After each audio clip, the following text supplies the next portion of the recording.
बघूयात पुढची बातमी। सत्यजित तांबे यांनी काही दिवसांपूर्वीच मुख्यमंत्री देवेंद्र फडणवीस यांचं कौतुक केलं होतं।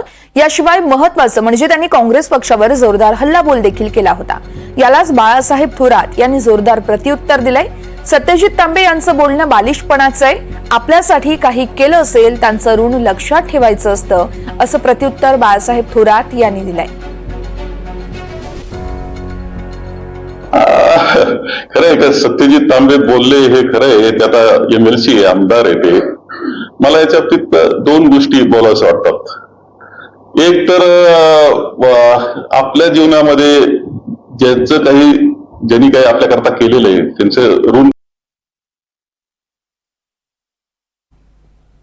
आपल्यासाठी काही केलं असेल त्यांचं ऋण लक्षात ठेवा, असं वक्तव्य बाळासाहेब थोरात यांनी केलंय। सत्यजित तांबे यांच्यावर थोरात यांनी सडकून टीका केली आहे।